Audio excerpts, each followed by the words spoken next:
Errol Spence Jr. doesn't shout. He doesn't posture. He doesn't need to. In a sport built on ego and noise, the truth moves with quiet precision.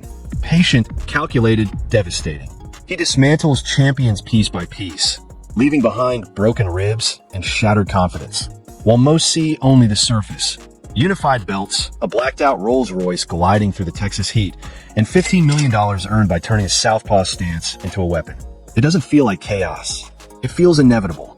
In a war of attrition, the man who controls the silence always wins. But they forget 2:53 a.m. on a Dallas highway. Burning rubber, twisted metal, a Ferrari 488 Spider reduced to scrap. A champion fighting not for titles, but for breath. The world thought the story ended there. It didn't. Today, we pulled back the curtain on one of boxing's most disciplined tacticians. From the knockouts to the high-stakes luxury, the guarded private life, and the empire built while critics wrote him off. Errol Spence Jr. is more than a fighter. He is pressure in human form. And as he prepares to invade a new weight class in 2026, one thing is clear. The only thing more dangerous than the truth is a man who has already seen the end and kept walking. Stay with us. This story is just getting started. As of early 2026, Errol Spence Jr.'s net worth stands at a staggering $15 million. But the wealth isn't just a number in a bank account. It's a lifestyle etched into the heavy gates of his private estate in DeSoto, Texas, valued at approximately $1.4 million. This isn't just a house. It's a modern fortress, a sprawling mansion with sleek, contemporary lines, floor-to-ceiling glass that captures the brutal, amber beauty of the Texas sun, and a minimalist interior that reflects his quiet luxury philosophy. Featuring a master suite with panoramic views of the Texas landscape, a serene environment where he can finally disconnect from the politics and the vultures of the boxing business. But the real treasure for a man like Spence isn't found inside the house. It's parked in the driveway. Errol is a genuine car enthusiast whose garage is a curated gallery of high-performance engineering valued well over $500,000. We start with the Ferrari 458 Italia, a masterpiece of Italian design. $285,000, 562 horsepower, capable of hitting 60 miles per hour in just 3.3 seconds. Parked next to the Ferrari is a Lamborghini Gallardo, worth about $229,000. This V10 animal represents the aggressive, unyielding nature of his brand.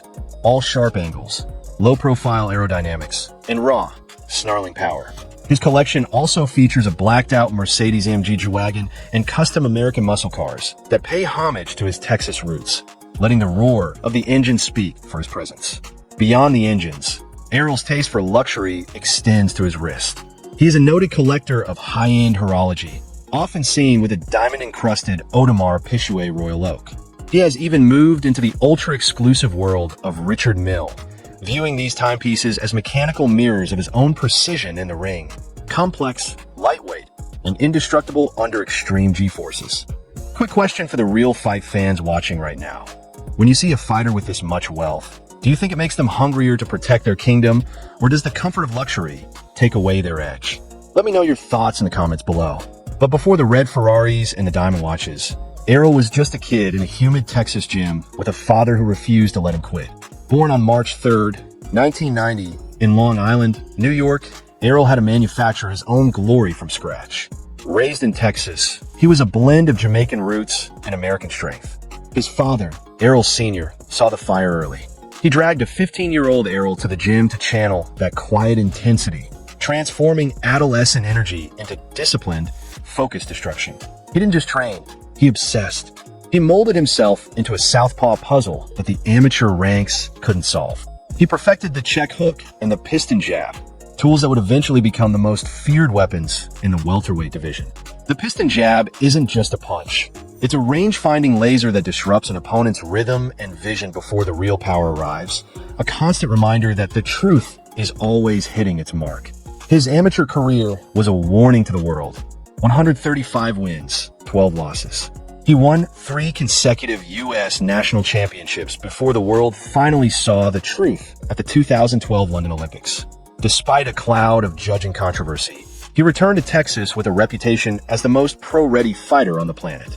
He fought with a cold, calculated maturity that left the world's biggest promoters scrambling to sign him. He turned pro on November 9th, 2012, and the professional world quickly realized they had a problem. It was a tactical march, a string of systematic destructions. By 2015, he was the prospect of the year. He was a surgeon with a sledgehammer. He worked the body until opponents physically wilted, their stamina drained by his relentless, suffocating pressure. The kind of pressure that doesn't just hurt, it demoralizes. You can see it in their eyes by the 6th round. The realization that they are trapped in a cage with a man who simply doesn't get tired and never stops coming forward, a shadow that grows longer and heavier as the fight goes on. Then came 2017, Sheffield, England, Kell Brook. In front of 27,000 screaming fans who wanted to see him fail, Spence systematically broke Brook's eye socket and his spirit. He staged a hostile takeover of the sport, thousands of miles from home, proving that his truth translated in any language and any atmosphere. The unifications followed. He dismantled Lamont Peterson with surgical efficiency. He outboxed the legendary Mikey Garcia in a masterclass of distance, timing, and ring IQ. Then came the 2019 Fight of the Year against Shawn Porter. It was a basement brawl. Porter brought chaos. Spence brought brutality. A late-round left hook dropped Porter, securing the WBC belt and proving Spence could swim in the deepest, darkest waters and still find the shore, showing a chin made of iron and a heart made of ice. Even his 2022 victory over Dennis Yugas, where he broke another orbital bone, cemented his legacy as a destroyer of men. However, the path was never perfectly smooth. Controversies regarding his weight cuts often circulated, with whispers that the champion was struggling to stay within the 147-pound limit as his body matured and the physical toll of elite competition mounted. Critics questioned his discipline outside of camp, pointing to his love for Texas barbecue and a lifestyle that seemed too fast for a man in his prime, suggesting that the pressure of the crown was beginning to show in his personal choices. They wondered if the man who lived for the hunt was becoming the hunted. And while 2023 brought heartbreak against Terence Crawford, Errol's status as a generational great is etched in stone. Many fans argue that the Crawford fight happened too late. After the accidents and a complex surgery to repair a detached retina that nearly ended his career before he ever stepped into the ring with Bud. They pointed to the diminished reflexes and the heavy legs as evidence of a warrior who had left too much on the highway and in the gym. But Errol never offered an excuse. He took the defeat with a silence that was louder than any trash talk, acknowledging the loss with the grace of a man who knows his story isn't defined by a single night, no matter how heavy the stakes or how bright the lights. As of 2026, he is preparing for a massive middleweight debut, seeking to prove that even with the scars of war, the truth is still the most dangerous man in the room. But beneath the belts and the supercars, Errol is defined by silence. He is a high-status enigma, a devoted father to his 3 children, 2 daughters, and a son, Errol III, who carries his name and his legacy. For Errol, fatherhood is the anchor. He's often spotted at school events and local parks, far removed from the man-down persona. In these moments, he isn't a world champion. He's just a dad providing the stability he fought so hard to earn. He shares his life with his longtime partner, Deborah, prioritizing a stable foundation over the hollow, fleeting promises of the party scene. His personal life is a strictly guarded vault. He rarely grants interviews that go beyond the sport, preferring his actions in the dark to define his light. However, the story of Errol Spence Jr. cannot be told without the shadows. October 10th, 2019, the invincibility was shattered. His Ferrari flipped multiple times, a blur of red paint and white light against the Dallas skyline. Errol was ejected, spinning into the darkness as the car disintegrated around him. No seatbelt, no logical reason to survive. The world assumed it was a tragedy, a final chapter written in the wreckage on the side of the road. But Errol woke up with nothing but facial lacerations and a dental repair, a medical miracle that stunned the trauma surgeons at Methodist Dallas Medical Center. It was as if death reached out for him, and he simply slipped the punch, stepping back into the light when everyone else was ready to turn it off. Then came 2022, another accident, this time a head-on collision with a teenage driver. The car was totaled, but Errol walked away again. Some call it luck. Errol calls it a message to keep building, a sign that his purpose on this earth extends far beyond the squared circle. These incidents transformed him from a fighter into a businessman with a long-term vision. He realized that the ring has an expiration date, but an empire does not. He leaned into his man-down brand, turning a catchphrase into a lucrative merchandise and promotional powerhouse that speaks to the struggle of everyone who has ever been knocked down and how to find a reason to get back up. He began investing in sprawling Texas ranch land, moving into the cattle industry, a nod to his rugged Texas upbringing and a high-yield hedge against the volatility of the stock market. This isn't just about land. It's about legacy, building something that produces value and provides for his family long after the gloves are hung up. Beyond the ranch, he's expanded into high-end streetwear, with his drops becoming status symbols in the Dallas fashion scene, blending the grit of the boxing gym with the sophistication of the street.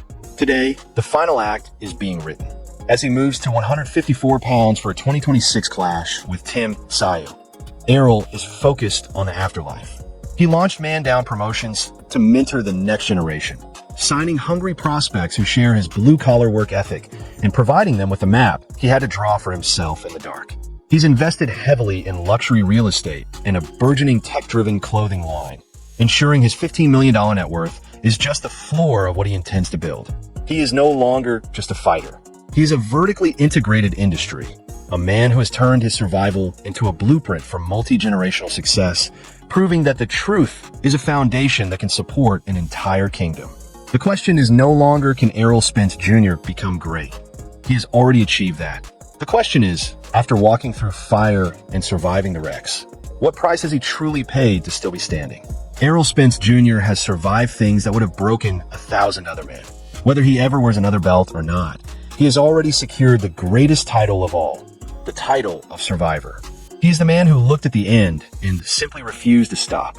He is the living proof that the truth isn't what you say in front of the cameras when the lights are bright and the microphones are hot. It's what you do when the world thinks you're already dead and you decide to keep moving forward anyway, step by calculated step, into the next chapter of an impossible story. Before you go, don't miss out on exclusive perks.